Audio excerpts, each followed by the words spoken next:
Hey there. This is the second of a two-part series around a really timely topic, and that is transitioning back into working more in the office. And for some of us, that might look like all the time back into the office every day of the week, and for others, it might look like more of a blended schedule where we work some from home and some in the office. I did a previous video that I'll link up here on what it looks like for the individual and things to think about in our own personal routines as we transition back into the office. And then now we're going to talk about, as a leader, how can we help our folks, the people who are in our charge, that report to us and that we lead in our organizations, how can we help them with this transition? So I have 6 different thoughts that we should consider as not only ourselves in transitioning back to the office, but in leading our people back into the office. And so the first one, and I really do think that this is the most important, is normalize the change by talking about it. We have to make this kind of massive life change okay for our people to comment on, talk about, understand best practices from each other, commiserate with each other. This is part of being human and bringing our whole selves to work.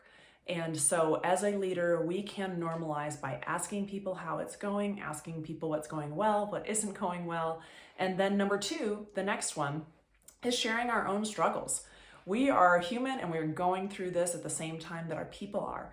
And so there's no reason why we can't share with our folks some of the things that we're doing to both make it easier and some of the things we just haven't figured out yet. And by sharing that, it will create that environment where it is okay for them to talk about it also. Third, raise your antenna and watch for folks that are having struggles.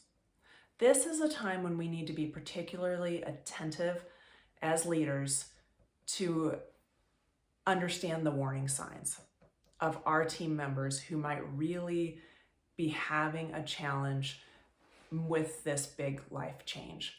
We want to watch for it, and then if we do see anything, we want to talk about it, ask how we might be able to help, and make sure that we are connecting those individuals with the resources that we know of and that our company might have. Fourth, offer flexibility wherever you can. Depending on what your company's policies are, if you're able to offer some flexibility in arrival time and departure time, allow an individual to leave in the middle of the day and do some driving and come back, maybe telework in the morning and then not in the afternoon. Any of that flexibility is bound to help our folks. Of course, you're going to have to do that within the realm of your company's policies and processes. Next, I mentioned this, and this is the 5th item.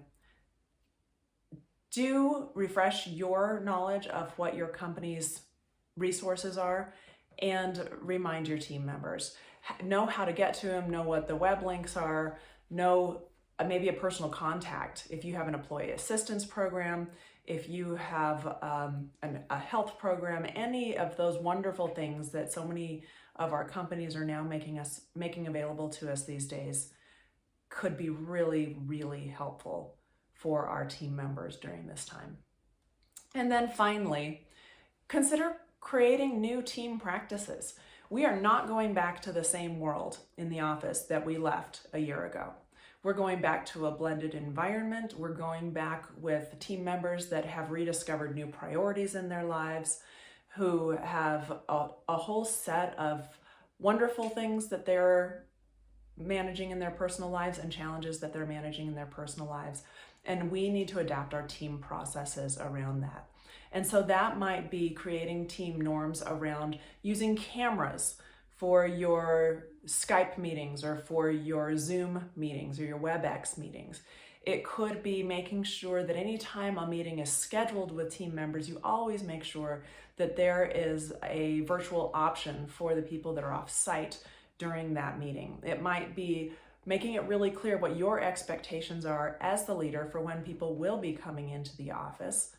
It could be helping people understand how to engage in virtual meetings, especially in a blended environment where some of the people are in person and some of the people are remote.